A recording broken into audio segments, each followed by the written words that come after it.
ज्ञानञ्जनशलाकया चक्षुरुन्मीलितं येन तस्मै श्रीगुरुवे नमः।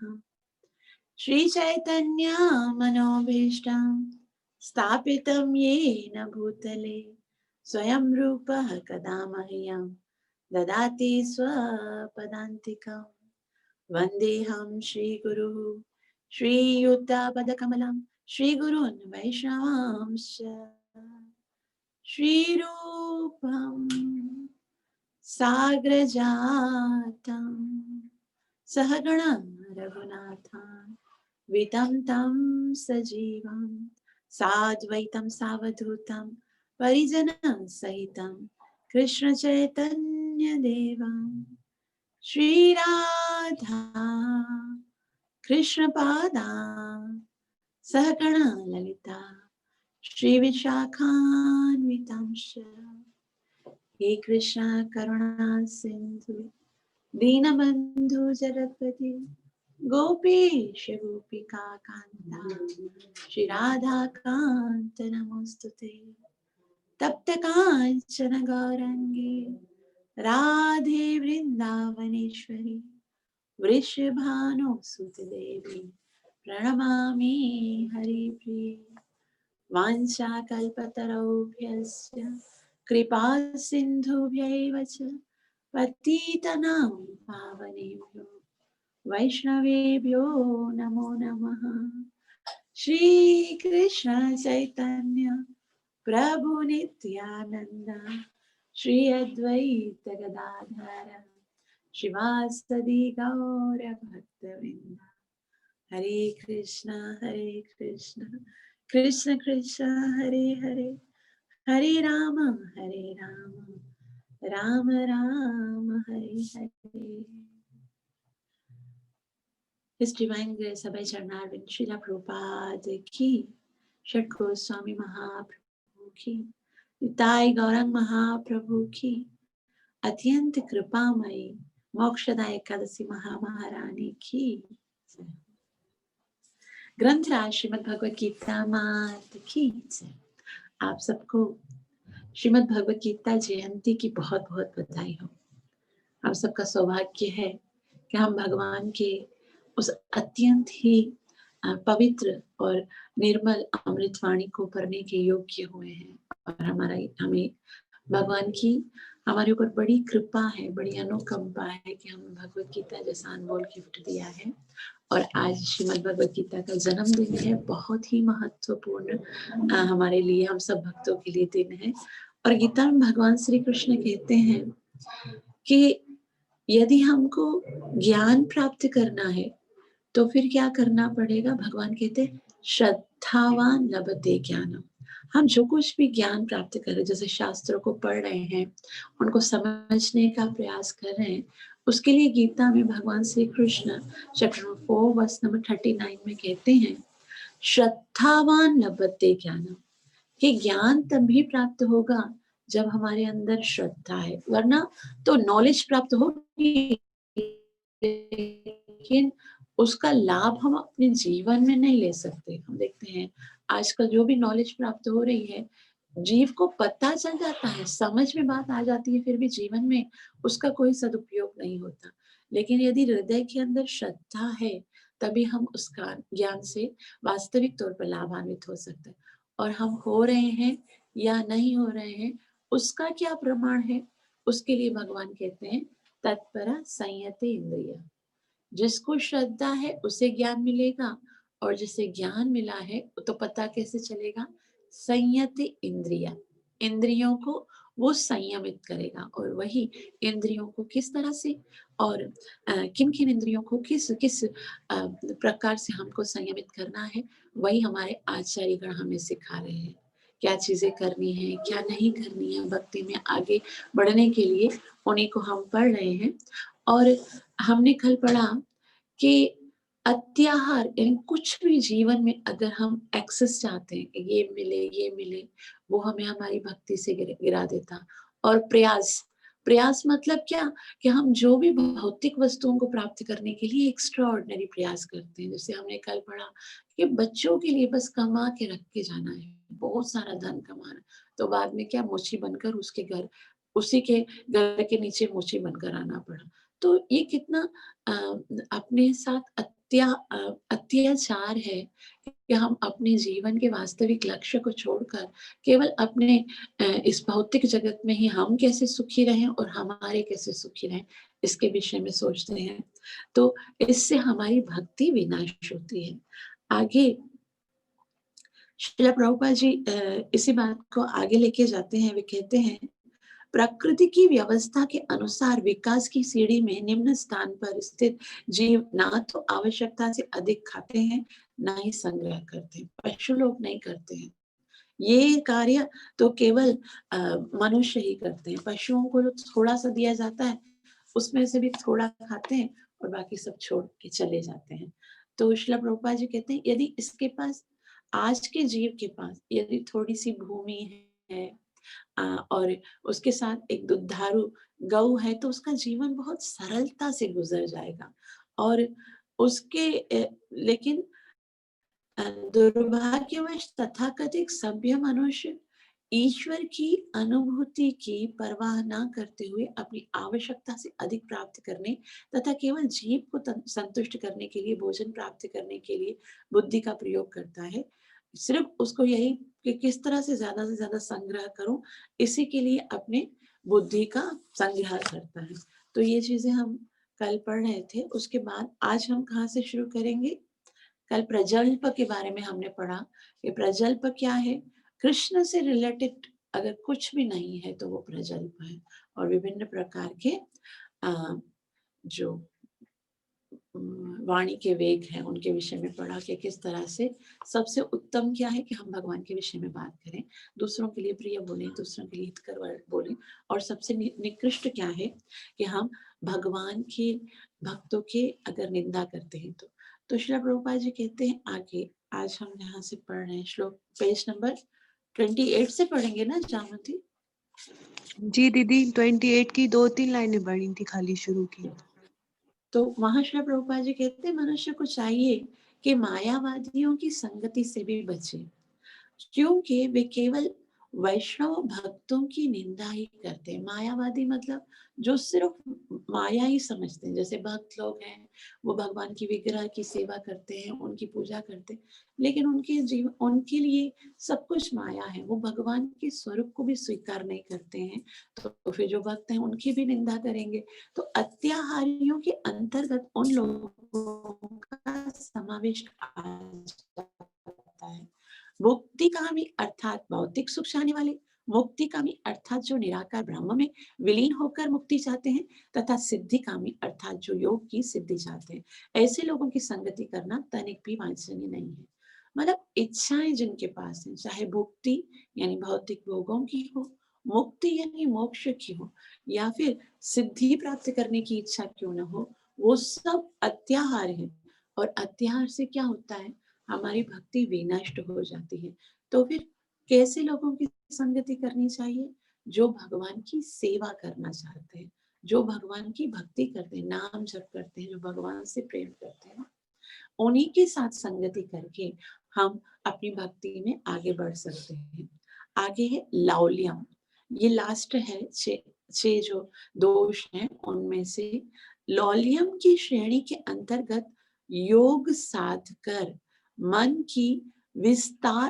का विस्तार करना, ब्रह्म में लीन होना या मनमानी भौतिक संपत्ति प्राप्त करने की इच्छाएं सम्मिलित हैं। ऐसे भौतिक लाभ प्राप्त करने या तथाकथित आध्यात्मिक उन्नति करने के सारे प्रयास कृष्ण भावनामृत के पथ में बाधक हैं। तो यहाँ श्री प्रभुपाद जी बोलते भले ही अगर योग साधना करके मन को विस्तार करके वो सोचता है कि मैं योग सिद्धियां प्राप्त करूं। आजकल हम योगा क्यों करते हैं? या तो भौतिक फिजिकली फिटनेस के लिए, या फिर योग की सिद्धियों को प्राप्त करने के लिए, या फिर ब्रह्म में लीन हो जाने के लिए। श्रील प्रभुपाद जी कहते हैं ये सब जो है वो सब तथाकथित आध्यात्मिक उन्नति के सारे प्रयास हैं। दिखने में लगता है कि ये उन्नति हो रही है भौतिक, लेकिन जब तक भगवान के लिए हृदय में प्रेम नहीं है, तब तक हम भक्ति में उन्नति नहीं कर सकते, बल्कि जितना ज्यादा तपस्या होगी, साधना होगी और भगवान के प्रति प्रेम नहीं होगा तो क्या होगा, हृदय कठोर हो जाएगा और अपने अहंकार में ही जीव इतना गर्वित हो जाएगा कि उसे लगेगा कि भाई मुझसे श्रेष्ठ तो कोई नहीं है, तो उसकी भक्ति जो है वो विनष्ट हो जाएगी। आज श्रील प्रभुपाद जी बहुत ही सुंदर बात बताते कि पूंजीवादियों एवं साम्यवादियों के मध्य मध्य जो आधुनिक युद्ध चल रहा है वह अत्याहार के संबंध में श्रीला रूप गोस्वामी के उपदेश की अवमानना करने के कारण है। आधुनिक पूंजीवादी आवश्यकता अधिक संपत्ति का संग्रह करते हैं और साम्यवादी उन संपन्नता से ईर्ष्या करने के कारण सारे धन तथा संपत्ति का राष्ट्रीयकरण करना चाहते हैं। जो ज्यादा जिनके पास धन होता है वो क्या करते हैं, वो सोचते हैं कि ज्यादा से ज्यादा हम धन संग्रह करें और धन संग्रह करें, वस्तुओं को संग्रह करें, और दूसरे जो जिनके पास नहीं होता है वो क्या करते हैं, वो उनसे ईर्ष्या करते हैं। श्रील प्रभुपाद जी कहते हैं दुर्भाग्यवश ये सारे साम्यवादी संपत्ति तथा उसके वितरण की समस्या को हल करना नहीं जानते। फलस्वरूप जब पूंजीवादियों की संपत्ति साम्यवादियों के हाथ में आती है तो उसका कोई हल नहीं निकलता। ये जो सब वो क्या करते हैं, जिनके पास बहुत सारे धन होते हैं वो तो अपनी संपत्ति से वो क्या करना चाहते हैं, संग्रह करना चाहते हैं, और फिर जो साम्यवादी होते हैं जैसे बैंक में जमा करते हैं धन वगैरह, तो वो क्या करते हैं, उसका कोई हल नहीं निकालते। इन दोनों विचारधाराओं से विपरीत कृष्ण भावना भावित विचारधारा है जो यह बताती है कि सारी संपत्ति कृष्ण की है। तो ये सब चाहे धन हमारे पास है या जो भी है वो भगवान की ही संपत्ति है। तो यदि हम भक्ति में उन्नति करना चाहते हैं तो उसका इस्तेमाल, उस धन का उपयोग जो है वो हमें भगवान की सेवा में करना चाहिए। इस प्रकार जब तक सारी संपत्ति कृष्ण कृष्ण के प्रशासन के अंतर्गत नहीं आ जाती है तब तक मनुष्य जाति की आर्थिक समस्या का कोई हल नहीं मिल सकता। श्रील प्रभुपाद जी उपाय बता रहे हैं कि सब लोग यदि अपने धन को भगवान की सेवा में लगाएंगे फिर सारी समस्याएं हल हो जाएंगी। ना तो पूंजीवादी बचेंगे ना साम्यवादी बचेंगे, सब भगवान की छत्र छाया में रहकर आनंद से रह सकेंगे। साम्यवादियों या पूंजीवादियों के हाथों में संपत्ति सौंप देने से कोई हल नहीं निकलने वाला है। यदि $100 का एक नोट सड़क पर पड़ा हो तो कोई व्यक्ति उसे उठाकर अपनी जेब में रख सकता है। ऐसा व्यक्ति ईमानदार नहीं है। क्या करेगा, अगर वो उठाएगा भाई धरती से मिला है तो वो ईमानदार नहीं है। और दूसरा व्यक्ति उस धन को देखने पर यह सोचेगा कि उसे दूसरों का धन नहीं छूना चाहिए, वो वहीं पर पड़ा रहने दे सकता है। यद्यपि यह दूसरा व्यक्ति अपने कार्य के लिए उस धन को चुराता नहीं है, लेकिन वह उसे सही उपयोग से भी अनजान होता है। वो छोड़ देगा कि भाई मेरा तो नहीं है, मैं क्यों उठाऊं, लेकिन फिर भी तो उसका सही सदुपयोग नहीं किया। तीसरा व्यक्ति जो इस $100 के नोट को देखता है वह उससे उठाकर उस व्यक्ति को खोज सकता है जिसने जिसने इसे वह उसे खोया था और उसे वापस दे सकता है। यह व्यक्ति उस धन को अपने ऊपर खर्च करने के लिए ना तो चुराता है, ना ही उसकी उपेक्षा करके उसे सड़क पर रहने देता है। इस धन को उठाकर और उससे उस व्यक्ति को देकर जिसने उसे खोया था, यह व्यक्ति ईमानदार एवं चतुर सिद्ध होता है। तो यहाँ से श्री प्रभुपाद जी बताना चाहते हैं कि जो कुछ भी संसार में आपको प्राप्त होता है, जैसे आप अपना अपना कहकर थकते नहीं हो, वो तो सब भगवान का है। यदि आप उसे अपनी निजी इंद्रिय तृप्ति के लिए यूज करते हो तो समझो चोरी करते हो। यदि उसको यूज ही नहीं करते हो तो उसका दुरुपयोग करते हो। सदुपयोग क्या है कि जो भगवान का है उसे भगवान की सेवा में लगा लेना चाहिए। और पूंजीवादियों की संपत्ति को साम्यवादी को हस्तांतरित करने मात्र से आधुनिक राजनीति कि समस्या का समाधान नहीं हो सकता है, क्योंकि यह प्रदर्शन किया जा चुका है कि जब कोई साम्यवादी धन पाता है तो वह उसका उपयोग अपनी इंद्रिय तृप्ति के लिए करता है। वास्तव में सारे संसार की संपत्ति कृष्ण की है और प्रत्येक जीव को चाहे चाहे वह मनुष्य हो या पशु हो, जन्मसिद्ध अधिकार है कि वह ईश्वर की संपत्ति को अपने लालन पालन के लिए उपयोग करे। जब कोई व्यक्ति चाहे, वह पूंजीवादी हो या साम्यवादी, अपने पालन यानी भरण पोषण की आवश्यकता से अधिक ग्रहण करता है तो वह चोर है और वह प्रकृति के नियमों द्वारा दंडित होने के योग्य है। तो श्रील प्रभुपाद जी बोलते हैं, आजकल जीव दंडित इसलिए हो रहे हैं क्योंकि भगवान की संपत्ति को इंद्रिय तृप्ति के लिए आवश्यकता से अधिक संग्रह करते हैं।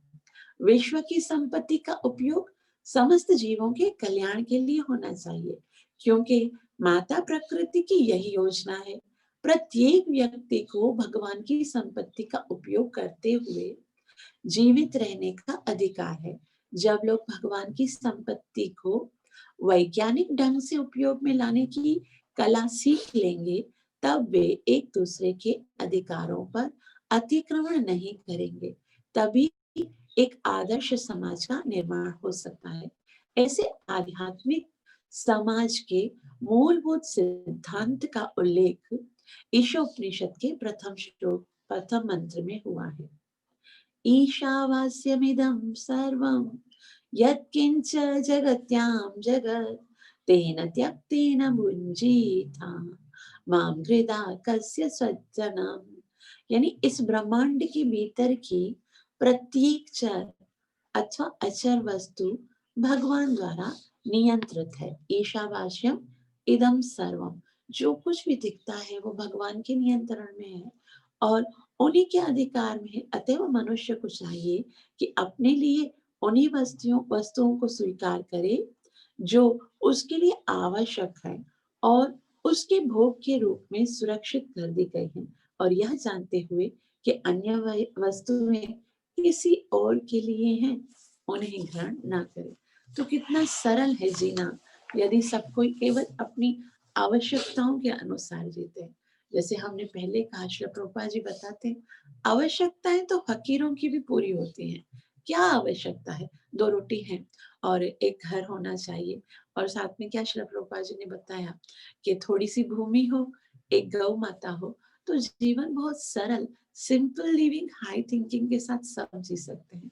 लेकिन क्योंकि आज हमने अपनी आवश्यकताओं को इतना बढ़ा दिया है, तो जो जिनके पास ज्यादा धन होता है वो संग्रह करते हैं और बाकी जो लोग होते हैं वो भूखे मर रहे हैं। इसी के कारण ये जो समस्याएं होती हैं संसार में वो हो रही हैं। तो श्रील प्रभुपाद जी आगे कहते हैं, कृष्ण भावना भावित भक्त भली भांति जानता है कि इस भौतिक जगत की रचना भगवान की पूर्ण व्यवस्था के द्वारा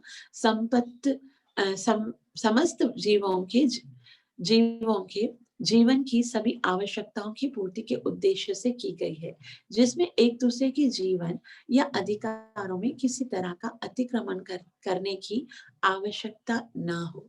भगवान ने सबके लिए पर्याप्त मात्रा में अन्न, जल और सूर्य प्रकाश, वायु सब कुछ प्रदान किया है।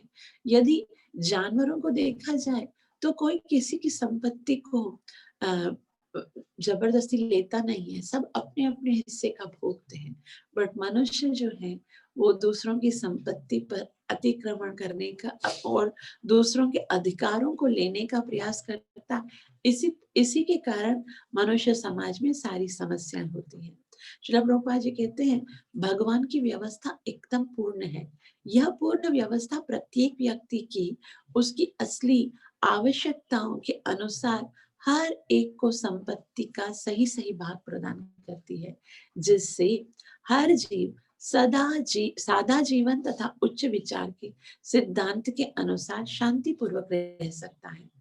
लेकिन दुर्भाग्यवश भौतिकतावादी लोग, जिनकी ना तो ईश्वर की योजना में श्रद्धा है, ना ही उच्चतर आध्यात्मिक विकास की महत्वाकांक्षा है, अपनी ईश्वर प्रद बुद्धि का दुरुपयोग केवल अपनी भौतिक संपत्ता को बढ़ाने में करते हैं। वे अपनी भौतिक स्थिति को सुधारने के लिए अनेक पद्धतियों का आविष्कार करते हैं, यथा पूंजीवाद तथा भौतिकतावादी साम्यवादी।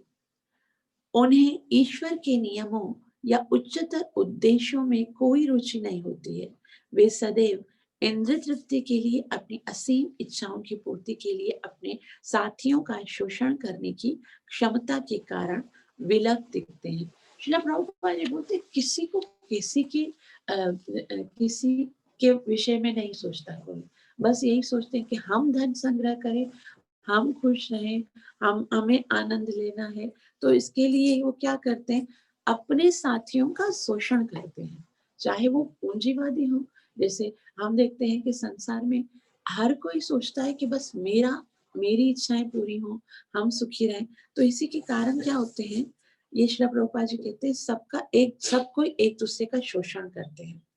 यदि मानव समाज श्रील रूप गोस्वामी के द्वारा बनाए गए मूलभूत दोषों यानी अत्याहार इत्यादि को छोड़ दें, तो मनुष्य तथा पशुओं, पूंजीवादियों तथा साम्यवादियों आदि के बीच का सारा वैमनस्य दूर हो जाएगा। यही नहीं, आर्थिक या राजनीतिक विषमता तथा अस्थिरता की सारी समस्याएं हल हो जाएंगी। जो कोई प्रॉब्लम्स हैं वो इसी एक नियम के द्वारा हल हो सकती हैं कि हम अत्याहार करना छोड़ दें, एक्सेस करना छोड़ दें और अपनी आवश्यकताओं को पूरा करके भगवान की प्राप्ति के लिए अपने जीवन के उद्देश्य को प्राप्ति करने के लिए आगे बढ़ाएं। श्री प्रभुपाद जी कहते हैं, शुद्ध चेतना समुचित आध्यात्मिक शिक्षा तथा अभ्यास द्वारा जागृत की जाती है, जो वैज्ञानिक रीति से कृष्ण भावनामृत आंदोलन द्वारा प्रदान की जाती है। यह कृष्ण भावनामृत आंदोलन एक आध्यात्मिक समुदाय का संगठन प्रदान करता है, जो विश्व में शांतिपूर्ण स्थिति ला सकता है। प्रत्येक बुद्धिमान व्यक्ति को अपनी चेतना को शुद्ध करना चाहिए और कृष्ण भावनामृत आंदोलन की हृदय पूर्वक शरण ग्रहण करके भक्ति मार्ग में अवरोधों से अपने को मुक्त कर लेना चाहिए। श्रील प्रभुपाद जी कहते हैं, अगर हम चाहते हैं कि हम भक्ति में उन्नति करें, तो उसका एक ही उपाय है कि प्रत्येक व्यक्ति जो है उसको क्या करना चाहिए, कृष्ण भावनामृत आंदोलन की हृदय पूर्वक शरण ग्रहण करनी चाहिए। Krishna consciousness means change of the consciousness. क्या कॉन्शियसनेस है सब लोगों की, कि हम कैसे सुखी रहें, उसको चेंज कैसे करना है कि हमको कृष्ण को खुश करना है।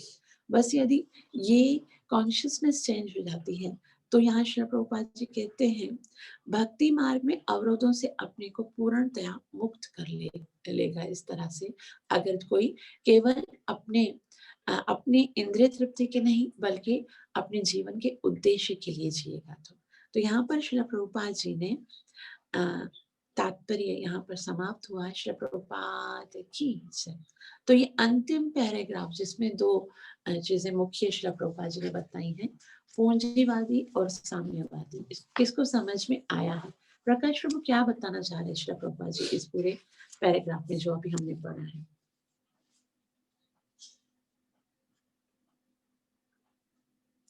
हरे कृष्णा। हरे कृष्णा। जी एक्चुअली कैपिटलिस्ट जो है वो लोग अपने धन को अपने पास रखना चाहते हैं ताकि वो अपना इंद्रिय तृप्ति के लिए उसको यूज कर सके। वो तो इसके लिए वो लोग क्या करेंगे, अपने पास धन को रखने के लिए वो लोग they will try to exploit the population, जो जितना है सबको एक्सप्लॉइट करके सारा धन अपने पास लाने का प्रयास करेंगे। और जो कम्युनिस्ट है वो लोग चाहेंगे कि धन सब में बटे रहें।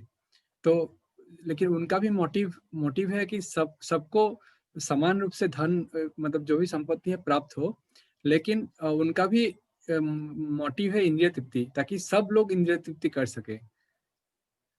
कैपिटलिस्ट खुद अपना इंद्रिय तृप्ति करना चाहता है और साम्य वो जो कम्युनिस्ट होता है वो चाहता है सबका इंद्रिय तृप्ति हो, लेकिन किसी का गोल हायर गोल नहीं है। सबका मटेरियल गोल ही है सबका। वेरी नाइस, बहुत अच्छे। सब यही सोचते हैं कि इंद्रिय तृप्ति हो, वो सोचते हैं कि हमारी हो, और वो सोचते हैं कि सबकी हो। लेकिन फिर भी ये हायर गोल तो नहीं है। हाईएस्ट गोल क्या है कि हम कृष्ण के लिए क्या करना है, हमको कृष्ण को प्रसन्न करना। और इंद्रिय तृप्ति से कभी कोई प्रसन्न हुआ भी नहीं है।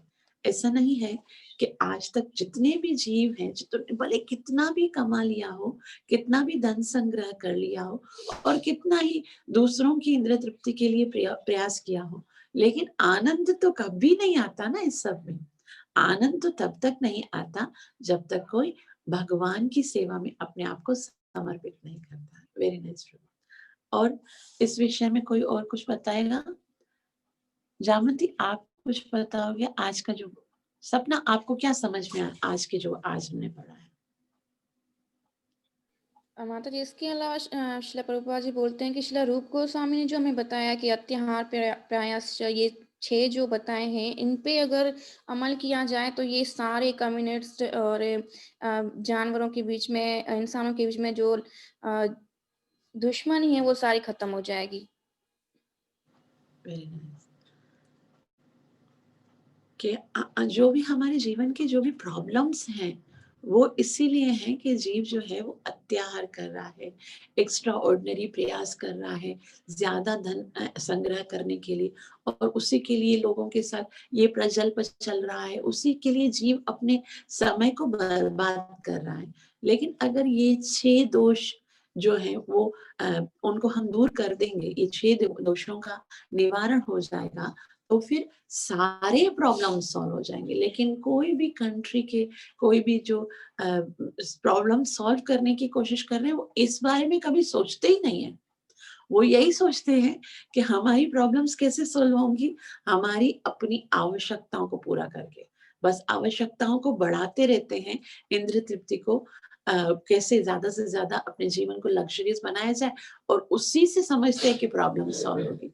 लेकिन इससे कभी प्रॉब्लम सॉल्व हुई है ना होगी, क्योंकि एक इच्छाएं पूरी होंगी, दूसरी इच्छाएं बढ़ेगी। तो जीवन का बस यही एक मकसद रह जाएगा कि हम कैसे अपनी इंद्रिय तृप्ति करें, कैसे अपनी लाइफ को ज्यादा से ज्यादा लग्जरियस बनाकर जिए।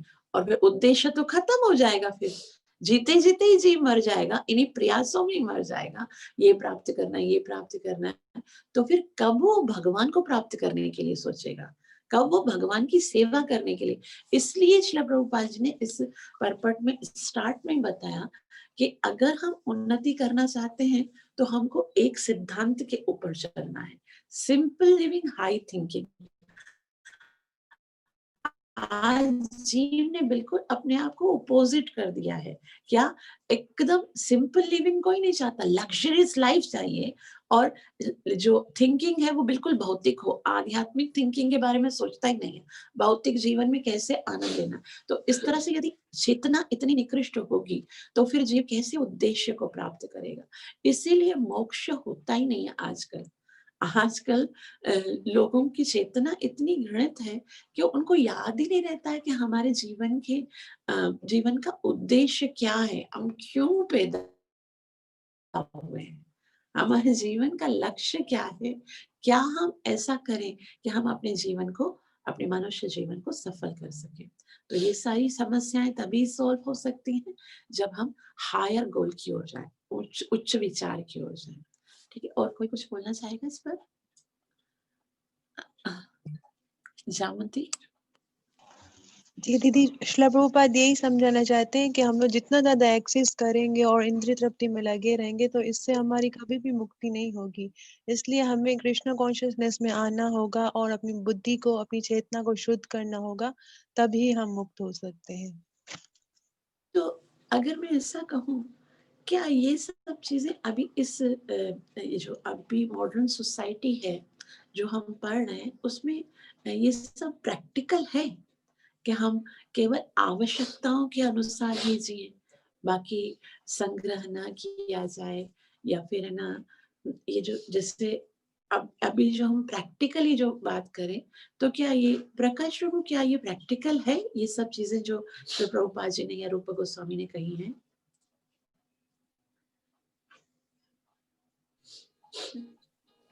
नहीं है प्रैक्टिकल दीदी, बिल्कुल भी नहीं है।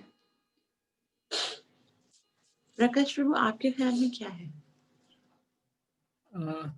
एक्चुअली ये मतलब अभी हम लोग अगर फोकस करेंगे इस मतलब सिर्फ इन चीज़ों को कृष्णा को छोड़ के, तो ये प्रैक्टिकल नहीं होगा। लेकिन अगर भक्ति में रहेंगे तो शायद मतलब तो भगवत कृपा से ये प्रैक्टिकल पॉसिबल है।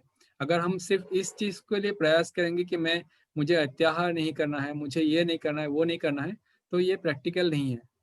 मतलब हम नहीं कर पाएंगे, क्योंकि समाज ऐसा है कि उसको सिर्फ उस चीज को फोकस करना मुश्किल होगा। शायद हम लोग कहीं ना कहीं डाइवर्ट हो जाएंगे। अगर हमारा फोकस रहेगा कृष्ण पे, अगर फोकस लाएंगे तो बाकी चीज साथ में प्रैक्टिकल हो जाएगा, वो ऑटोमेटिक। Very nice. ये सबके लिए प्रैक्टिकल नहीं है, ठीक है ना, अगर देखा जाए तो कोई भी ऐसे। लेकिन यदि हम अपने, जो व्यक्ति अपने गोल को ये सोच लेता है कि मुझे इस जीवन में अपने लाइफ की गोल को, अभी इसी जीवन में मुझे कृष्ण को प्राप्त करना है, अगर उसने ये निश्चय कर लिया है ना, तो खुद ब खुद बाकी चीजें छूट जाएंगी, छोड़नी नहीं पड़ेंगी कि भाई मुझे संग्रह नहीं करना है, मुझे ये नहीं करना है। आज हम देखते हैं कितने सारे डिवोटीज हैं जिन्होंने अपने जीवन को केवल कृष्ण के लिए 24 आवर्स, बस यही कि मुझे किस तरह से कृष्ण की सेवा करनी है। और वो अगर कमाते भी हैं, धन संग्रह करते हैं, तो भी मंदिर निर्माण करते हैं, बड़े बड़े आयोजन करते हैं, फ्री गेम्स करते हैं। सिर्फ सारा का सारा जो धन होता है, उनको पता है वो कृष्ण के लिए ही है। तो प्रैक्टिकल सिर्फ उसके लिए है जो कि सीरियसली, सिंसियरिटी के साथ भगवत प्राप्ति के लिए आगे बढ़ रहा है। ये हर किसी के लिए नहीं है। भगवत गीता में ऐसा नहीं कहा गया है। भगवत गीता में क्या कहा, यत् करोषि यदश्नासि यज्जुहोसि ददासि यत्। इसकी को यहाँ पर बताया जा रहा है। जो कुछ तुम खाते हो, जो कुछ तुम करते हो, जो कुछ तुम प्राप्त करते हो, जो कुछ दान देते हो, सेंटर में कृष्ण को रखो। अगर बहुत ज्यादा धन भी संग्रह किया जाता है, यदि सेंटर में कृष्ण है कि ये सब कृष्ण की सेवा में होगा, तो फिर वो अत्याहार नहीं है। मतलब कमाने से मना नहीं किया गया, खाने से मना नहीं किया गया। अपने जीवन को अगर हम कृष्ण की प्राप्ति के लिए आगे बढ़ते हैं, ये सोचते हैं कि उद्देश्य कृष्ण प्राप्ति है, तो सब कुछ प्रैक्टिकल हो जाता है। ये सब चीजें तभी प्रैक्टिकल होती हैं जब हमें अपना गोल, अपना लक्ष्य याद रहता है। तो बहुत ही कम जीव हैं जो कि इस बात को समझ सकते हैं। ये वैसे तो मैं भी जब शुरू से मैं पढ़ती आई हूँ, और मुझे ये हमेशा लगता है कि कैसे इस संसार में ऐसा होगा, मॉडर्न सोसाइटी में अगर कोई सब कुछ छोड़ देगा तो वो कैसे जिएगा, केवल आवश्यकताओं के। लेकिन आज हम देखते हैं जब भक्त समाज में रहते हैं, स्कूल में कितने सारे डिवोटीज हैं जो इतना एजुकेटेड हैं, इतना सारा मतलब उनको स्कोप मिलता है अर्निंग के लिए, लेकिन वो क्या करते हैं, ब्रह्मचारी जीवन बिताते हैं और फिर क्या करते हैं, केवल प्रचार कर रहे होते हैं, सब कुछ छोड़ के वो केवल भगवान के लिए अपने जीवन को, उन्होंने अपने जीवन के गोल को समझ लिया है। लेकिन ये गृहस्थों के लिए भी प्रैक्टिकल है। गृहस्थियों के लिए कैसे प्रैक्टिकल है कि वो जो कुछ भी उनके जीवन में, जो कुछ भी वो प्राप्त कर रहे हैं, घर में मंदिर है, वो भगवान की सेवा कर रहे हैं और यही सोचते हैं कि हम भगवान के सेवक हैं। ये सब भगवान की ही संपत्ति है। ये धन, ये संतान, ये जो कुछ भी है मेरा, वो भगवान का ही है। तो ये तो अत्याहार नहीं हुआ, तो वो तो सेवा हुई ना। इंद्रिय तृप्ति, खाली कॉन्शियसनेस ये होनी चाहिए कि इंद्रिय तृप्ति नहीं करनी है। जो कुछ भी संग्रह किया भी है, जो कुछ भी मेरे पास है, वो भगवान। वरना गृहस्थियों के लिए तो आवश्यक है ना, जाहिर सी बात है। कल का सोचेंगे, कबूतरों और चुड़ियाओं की तरह आज का खाना खा के रह तो नहीं जाएंगे, लेकिन ये सोच के कि मैं कृष्ण के लिए कर रहा हूँ, ताकि अगर सब कुछ व्यवस्था बनी रहेगी तो मेरी भक्ति में कोई रुकावट नहीं आएगी। तो ये कितना प्रैक्टिकल हो जाएगा, है ना? ये सही है। हरे कृष्णा कृष्ण कृष्ण हरे हरे, हरे राम राम राम हरे हरे। तो भगवान से यही प्रार्थना करेंगे आज के दिन में कि हम अच्छे से अपने जीवन के लक्ष्य की ओर बढ़े। जब हम, हमारे पास जब गोल होता है ना कि हमको ये गोल को प्राप्त करना है, तो फिर उस गोल को प्राप्त करने के लिए जो भी बीच में बाधाएँ होती हैं, समस्याएँ होती हैं, जो भी परीक्षाएँ होती हैं, जैसे अगर किसी को बहुत बड़ी डिग्री प्राप्त करनी है, तो कितनी सारी परीक्षाओं से पास होकर उसे प्राप्त होती है। उसी तरह से जब ये संसार के गोल भी इतना मुश्किल से प्राप्त होते हैं और हमारा उद्देश्य तो कितनी कोई सरल थोड़ी है, ऐसे ही बस हँसते-खेलते, खाते-पीते मिल जाएँगे क्या कृष्ण? तो थोड़ा-सा जब हम थोड़ा सिंसियर होंगे कि कृष्ण को प्राप्त करना है और कृष्ण प्राप्त करके ही जीव आनंदित हो सकता है, तो ये सारी चीज़ें प्रैक्टिकल हो जाती हैं। और फिर हम संसार में रहते हुए भी भगवान गीता में कैसे बताते हैं कि पद्म पत्रम इवाम्भसा, कि भक्त कैसा होता है, जैसे कमल कीचड़ के अंदर होते हुए भी उससे लिप्त नहीं होता, उसी तरह से भौतिक जीवन में जीते हुए भी उससे लिप्त नहीं होता, उनकी ओर उसका आकर्षण नहीं होता। जे उसको मिलता है तो भी भगवान का धन्यवाद, और अगर नहीं मिलता है तो भी भगवान का धन्यवाद। यदि हमको धन्यवाद करना आ जाए, जैसा भी हमारे पास है, जो कुछ भी बगैर ज़्यादा प्रयास करने के मिल जाता है, जो कुछ भी हमारे पास है उस पे संतुष्ट रहना आ जाए, तो फिर हम बहुत ही आसानी से भगवत प्राप्ति की ओर बढ़ सकते हैं। आप सबका बहुत-बहुत आभार, जो इतना प्रेम से श्रवण करते हैं। कृपया मुझे आशीर्वाद दीजिए कि गुरु और गौरांग की सेवा करके अपने जीवन को सफल कर सकूं। हरे कृष्णा कृष्ण कृष्ण हरे हरे, हरे राम राम राम हरे हरे। 2 श्लोक हमने पढ़े, कौन-कौन पढ़ेगा? 2 श्लोक हो गए ना? पहला श्लोक। मतलब ये एक क्वेश्चन था मेरा, जी।